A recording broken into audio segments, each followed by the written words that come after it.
मालक अव मालक मालक ही काय अव हे असला रंग कसला आहे मालक?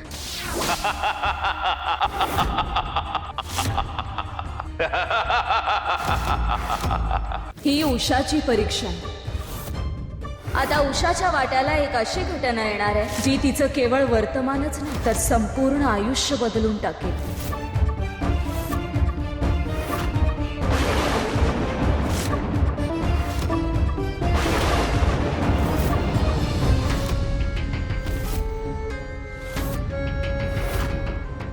देवी, कामाला सुरुवात झाली.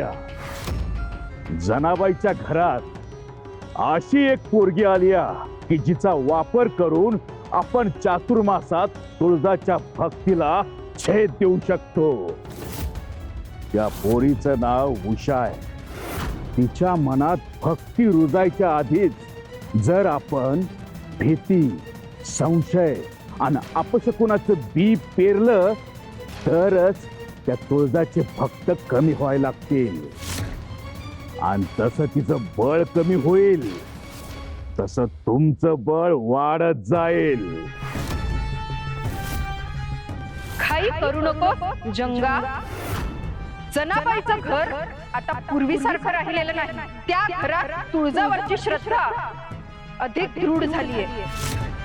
अशा घरात प्रवेश करायचा असेल तर प्रत्येक पाऊल अत्यंत सावधपणे टाकावं लागेल.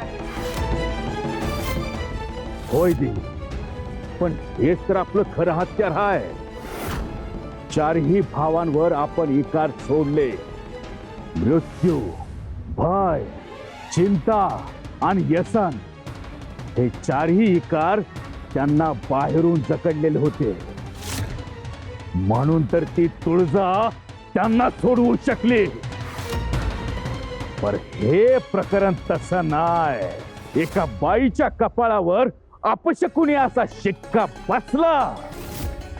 ती बाई कितीही निष्पाप असली तरी जग तिच्यावरच दोष टाकत. तिचा श्वास भी अपशकुनी वाटायला लागतो लोकांना. कित्येक बायकांचं आयुष्य या एका शब्दानं उद्ध्वस्त झालंय. आणि मलाही त्या उषाच्या बाबतीत हेच घडवायचं आहे. आणि त्यानंतर तिचं मन तुटल, ती एकटी पडल, संधी करून नाकारलं जाईल. आणि बरोबर त्याच वेळी तुमची भक्ती तिच्या मनात पेरायची. तिला वाटायला हवं की तुळजा नाही, पाताळ देवीच खरा तिचा आधार हाय. आणि एकदा का ती तुमची भक्त झाली की हळूहळू त्या घरातील प्रत्येक माणसाचं मन ढळायला लागल. मागच्या वेळी तू स्वतः मायावी पुरुष बनून त्यांच्या समोर गेला होतास आणि त्यावेळी त्यांनी तुझ्यावर विश्वास ठेवला नाही. म्हणूनच या वेळी म्या समोर येणारच नाही. तुम्ही अमूर्त आहात, अदृश्य आहात. माणूस संकटात असला की दिसणाऱ्या माणसापेक्षा न दिसणाऱ्या शक्तीवर जास्त विश्वास ठेवतो. उषा भी ठेवल. आणि एकदा का तिच्या मनात तुमची जागा झाली की बाकीची कामं आपोआप होतील. ह्यावेळी आपण अपयशी ठरता कामा नये भुजंग. ह्या चातुर्मासाचा निकाल माझ्यासाठी अत्यंत महत्वाचा आहे. ठाऊक आहे देवी, तुम्हाला बी कुणाला तरी उत्तर द्यायचं आहे ना.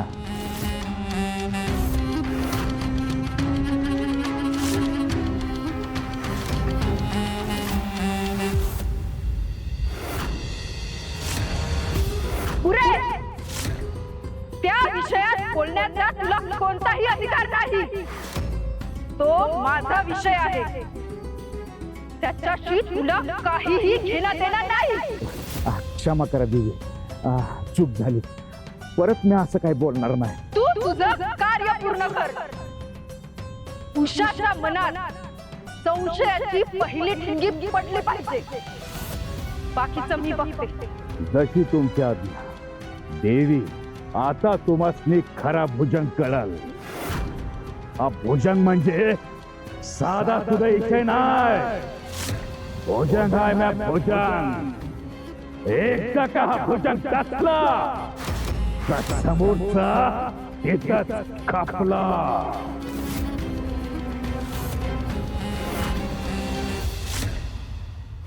आई, सकू, भिक्या, अरे कुठं आहे सगळे? बाहेर या. हा हे आलेत वाटतं.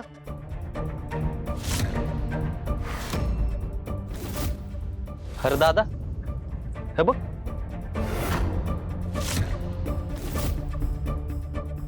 हे काय झाले? सकू, काय झाली हे नेमकं? अगं आई, पूजेची अशी अवस्था कुणी केली? फुलं विखुरल्यात, समया पण विजल्यात आणि नैवेद्य तर खालीच आणलाय. काय सांगू लेकरानो, आपल्या घरी उषा आली. उषा? होय. आणि आज पूजा मांडली होती तर कसं कुणास ठाऊक जोराचा वारा आला, दिवे विजलं, पूजा विस्कटून गेली समधी. गावाला बी रागानं निघून गेलं. समद्यांच्या मनात भीती बसली. आणि गावातल्यांनी काय गोंधळ घातला काय सांगू. समद्यांनी उषाला दोष दिला. तिला आपशा कुणी म्हणले आणि तिच्या डोळ्यासमोर तिचा जीव मोडून टाकला. आई, उषा कुठं आहे? हातल्या खोलीत आहे. स्वतःला कोंडून घेतलंय. लय रडते बिचारी.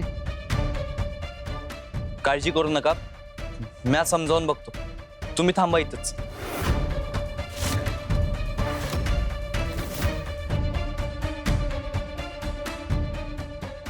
चला पोरांनो, आपण आवरून घेऊया.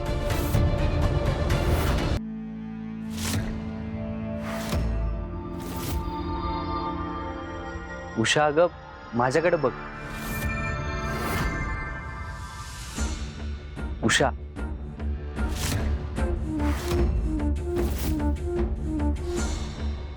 हे बघ, मला ठाव आहे, भीती मनात असली की जगच पोरकं वाटायला लागते. अगं म्या बी काही दिवसांपूर्वी असाच होतो.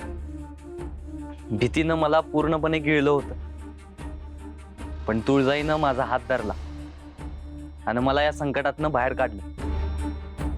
ती माझ्यासाठी भयहारिणी झाली आणि माझ्या मनातला अंधार घालवला.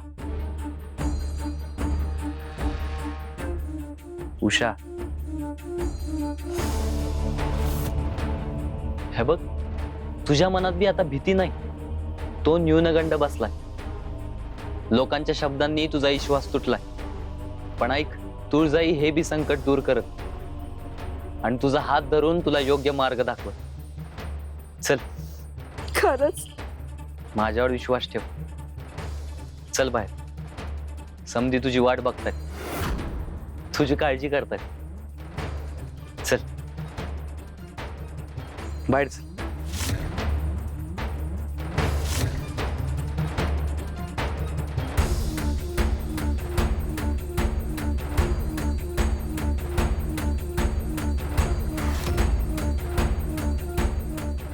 उषा, आता तुझ्या हाताने ही पूजा मांड. म्या नाही, म्या कशी मांडू पूजा. अगं काय नाही होणार, मी सांगतोय ना, ऐक माझं. मांड पूजा.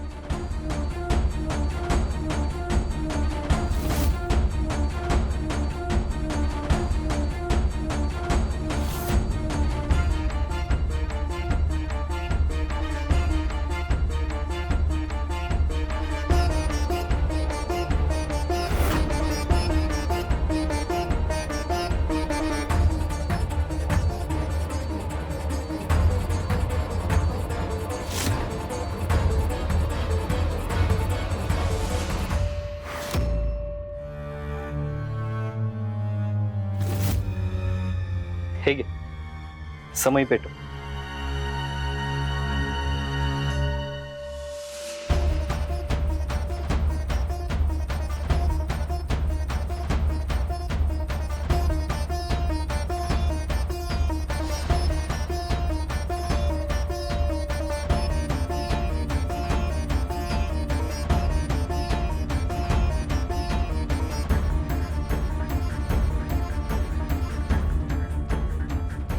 बघितलं, जर हिचा पायगुण वंगाळ असता तर ही पूजा पुन्हा उभी राहिली असती? हा दिवा पेटला असता का? योगायोगाला पायगुण म्हणणं हा माणसाचा सगळ्यात मोठा मूर्खपणा आहे. हा नाही, आपण उषाला घेऊन तुळजाईकडे जाऊ. ती चातुर्मासाच्या कथा सांगते, त्या कथातून हिला तिच्या प्रश्नांची उत्तरं मिळतील आणि तिचा विश्वास परत येईल. वय नक्की जाऊ. पर आधी ही पूजा पूर्ण करून घेऊ. चल. वय वय चल की. मृत्यू हरिणी, भय तारिणी, चिंता नाशिनी, व्यसन खंडिनी, आई तुळजा भवानीचा, आई तुळजा भवानीचा, उदो उदो आई तुळजा भवानीचा. दैत्यांचा माजला कामची लाट, आई प्रकट हो, आई प्रकट हो, आज आई तू आमची गास, आई तू आमची गास, आई राजा उदो उदो, आई राजा उदो उदो.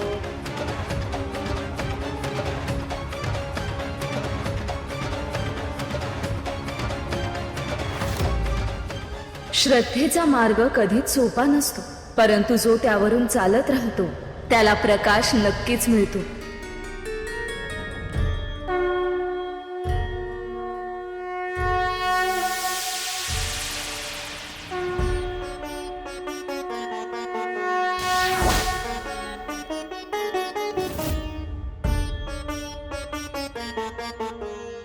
आम्ही तुझी वाट पाहत आहोत उषा.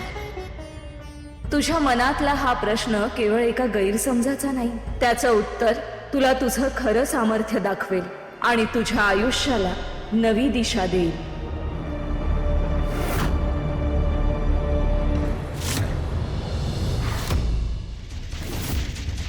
असुरिके, हे सर्व काही तुझ्यासाठी आहे.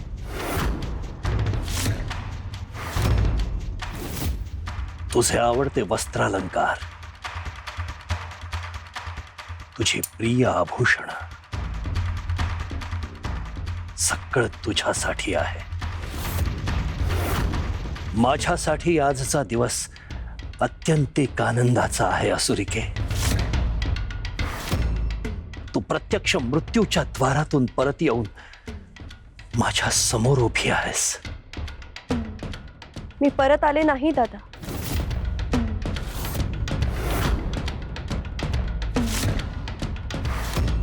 तू मला परत आणलीस. मृत्यूनंतर मी जिथे होते ती जागा प्रचंड भयानक होती. सगळीकडे अंधार, प्रचंड काळोख, असह्य वेदना, किंकाळ्या.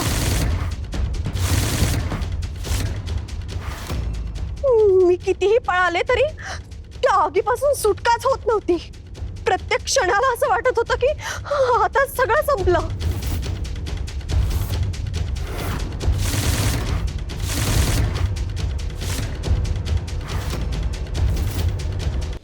असुरिके, असुरिके, शांत हो. भानावर ये. शांत हो. तू आता त्या मृत्यू लोकात नाहीस. तू माझ्या समोर आहेस, माझ्या समीप आहेस. शांत हो. मी त्रैलोक्याचा अधिपती आहे, परंतु अद्यापही एक स्थान माझ्या अधिपत्याखाली नाही, आणि ते म्हणजे मृत्यू लोक. जर ते माझ्या अधिपत्याखाली असतं तर जिथे माझ्या असुरिकेला इतक्या यातना, इतक्या वेदना सहन कराव्या लागल्या, तो मृत्यू लोक मी उद्ध्वस्त केला असता, जाळून टाकला असता. मी अत्यंत नशीबवान आहे दादा की मला तुझ्यासारखा भाऊ प्राप्त झाला.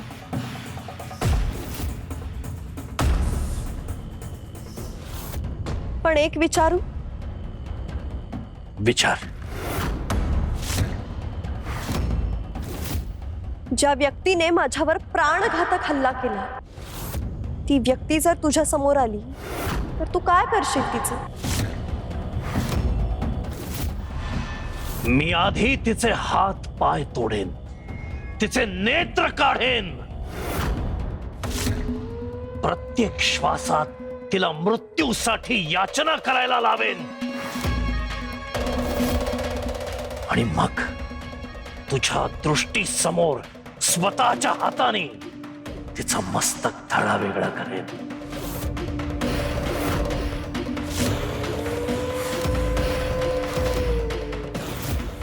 चिंता करू नकोस तात. धूसर काहीसं आठवत आहे. लवकरच नेमकं काय तेही आठवेल.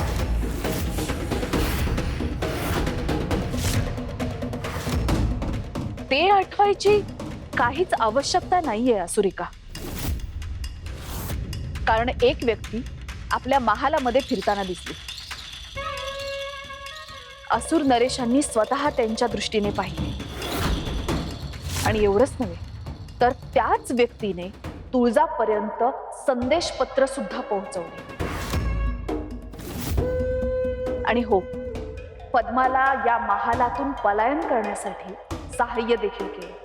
काय? असुर साम्राज्याच्या महालात भेदी?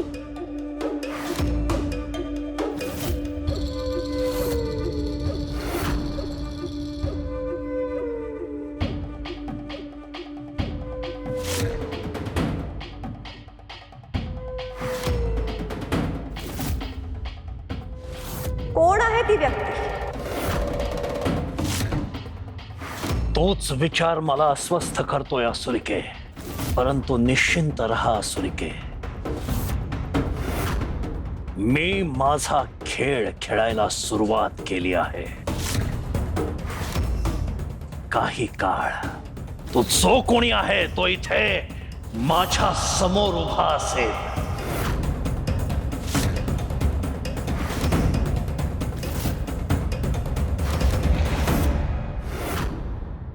भुजंग बाबा की जय. अरे अरे चलप्पा अरे किती दिवसाने भेटतोयस तू हा. पण आज मी तुला उगीच नाही बोलवलं. माझ्याकडं तुझ्यासाठी एक लय मोठं काम आहे. आपल्याला एक लय मोठा डाव खेळायचा आहे. मालक तुमचं निरोपाला धावत चालू बघा. सांगा काय भानगड आहे? काय काम आहे? या गावात समजा माझ्या मनासारखं घडायला लागलंय. आधी ती शक्ती फक्त मला मदत करायची. आता त्या शक्तीचा अंश माझ्याकडे आहे. हे. ए म्हणजे खरंच?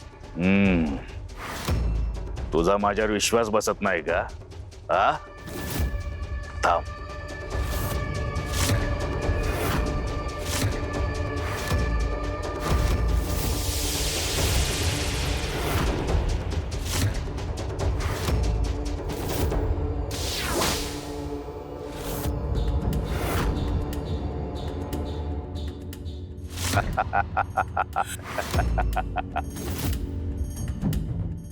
पण हे खरं आहे ना? ए म्हणजे मालक ही जर खरं असेल ना तर तुम्ही म्हणाल ते करायला तयार आहे. मी म्हणून तर मी तुला बोलवून घेतलंय. आज मोठा डाव टाकायचा आहे. या गावात मी समधीकडे लक्ष देऊ शकत नाही. आणि मी जे सांगतोय ती नीट ध्यानात घे. उषा नावाची एक पोरगी आहे. तिच्यावर तुला बारकाईने लक्ष ठेवायचं आहे. पोरगी लक्ष? मालक झालंच म्हणून समजा. आता ती उषा माझ्या नजरेतनं काही सुटत नसते बघा. भुजंग बाबा, भुजंग बाबा. अरे बाबा एवढं काय धावत आलाय? अहो बाबा, माझा पोरगा विहिरीत पडला. हो, लोकांनी त्याला बाहेर काढले पण तो अजून शुद्धीवरच येत नाही. तुम्ही चला आणि काहीतरी करा आणि त्याला वाचवा. म्या तुला म्हटलं होतं ना, हे समजा त्या अपशकुनी उषामुळे घडतंय. तिच्यामुळेच तुझं पोरग त्या हेरीत पडलं. ती उषा त्या हेरीजवळ होती ना? होती ना? नाही. अरे मग ती विहिरीपासून गेली असेल. नाही. अरे मग सकाळी तुला भेटली असेल. अहो बाबा, असं काही बी झालं नाही. अरे मग काय झालं? अहो ती उषा तर पहाटेच गाव सोडून गेली. कुठं? तुळजापूरला. ती म्हणाली तुळजाईचं दर्शन घ्यायचं आहे, तिच्याच दरबारात गेली ती. बाबा चला लवकर आणि माझ्या पोराला वाचवा. ठीक आहे ठीक आहे, जा जा, मी येतो, जा. मालक, अहो आपलं लक्षच तुळजाईच्या दरबारात गेलं की. चिलप्पा चिलप्पा, हेच तर मोठं संकट आहे. कोणतं मालक? आता ती उषा त्या तुळजापाशी जाणार आणि तुळजा तिला काहीतरी सांगणारच. आणि म्या त्या उषाच्या मनात संशयाचं बी पेरलेलं आहे. ती तुळजा एका क्षणात नाहीस करेल. म्या इतक्या दिवस केलेली मेहनत समधी वाया जाणार. अहो मालक, मग आता आपण करायचं काय? ती तुळजा उषाला काय सांगल ना, तो शब्दानं शब्द मला कळला पाहिजे. पण मालक, त्या तुळजाईच्या दरबारात जाऊन ऐकणार कोण?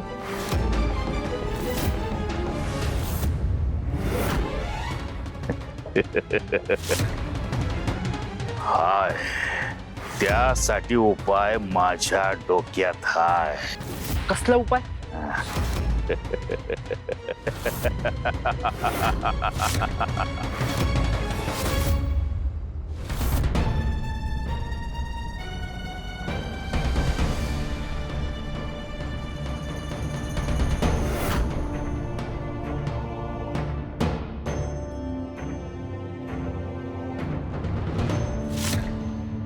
वहिनी, अगं काय जागा आहे ही. जिकडे तिकडे बघल तिकडे दिव्यच दिसतंय. मनच भरून आलं बघ. वय, म्या म्हणलं होतं ना, ह्यो तुळजाईचा दरबार आहे. इथं पाऊल टाकल्यावर मनाला शांती मिळते बघ. अगं हा फक्त दिसणारा थाट हाय. वय, खरी कमाल तर तेव्हा कळल जेव्हा तुळजाई स्वतः गोष्ट सांगायला बसेल. तिने एकदा गोष्ट सांगायला सुरू केली ना, काय ऐकतच बसावी वाटते, मन दुसरीकडे जातच नाही. खरंच? होय, आम्ही बी 2 दिवसापूर्वी ऐकली होती. ते आठवलं ना तरी अजून अंगावर काटा येतो या.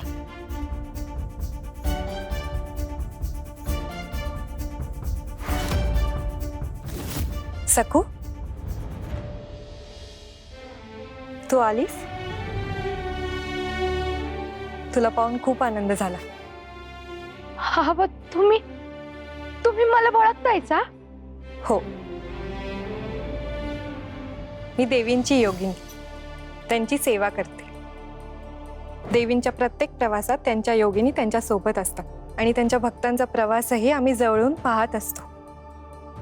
तुमच्या घरावर आलेली जी जी संकट आहे ती आम्हीही पाहिली.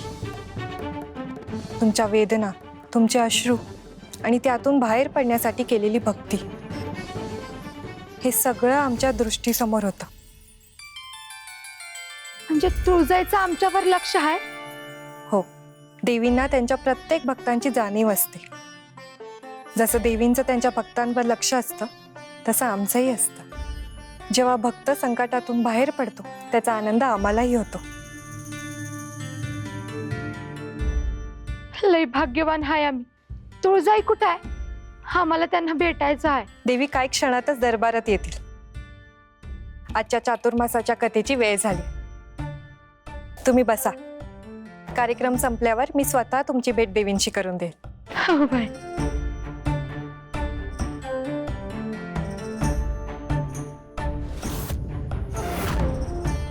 उषा, तुला भेटून देवींना खूप आनंद होईल.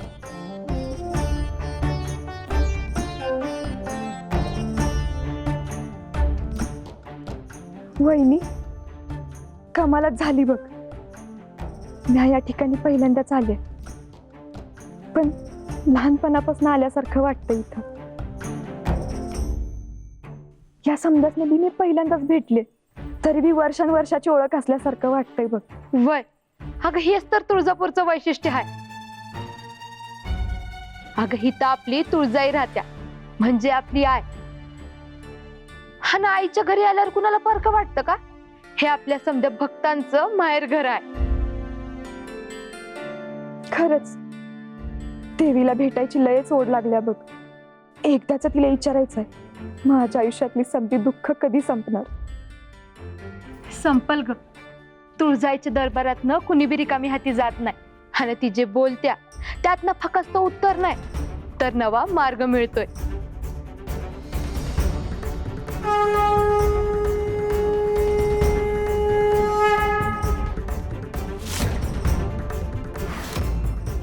तुळजाई येते वाटतं. चला तुळजाई येईल. आजची गोष्ट फक्त गोष्ट नसेल तर कुणाच तरी नशीब बी बदलणार. चला आपण समोर जाऊन बसूया. देवी, आज माझ्या प्रश्नाचं उत्तर मिळायलाच पाहिजे. मला मिळालं हवं उत्तर.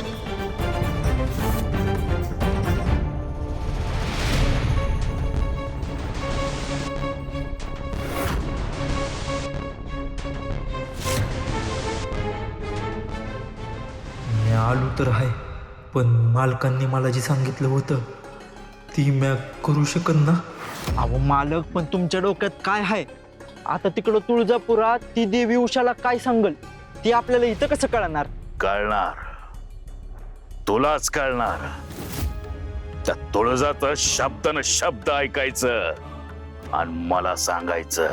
अहो मालक, मी आता धावत जरी गेलो तर तिकडं तुळजापुरात पोहोचायला किती वेळ जाईल? तू अंधावत तू धावत नाही जायचं. मग म्या तुला पोचवणार चमत्कारानं. आयु, चमत्कारानं? होय, तू फक्त उषावर लक्ष ठेव.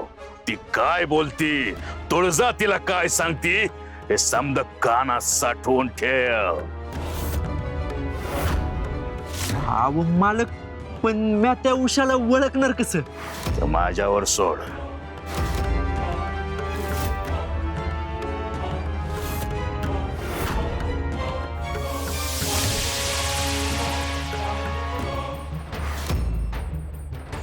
अय बघ, ही उषा, हिच्यावरनं नजर हटवायची नाही. झालंच म्हणून समजा मालक, अजिबात नजर हटणार नाही. पण मालक, यावेळी काय गडबड होणार नाही ना? नाही म्हणजे मागच्या वेळी माणसाचा पुत्रा झाला होता तुमच्या जादून असं ऐकलं मी. घाबरू नकोस, तुला काय बी होणार नाही. पण मालक, तुम्ही अगोदर यो चमत्कार करून बघितला आहे ना? नाही नाही.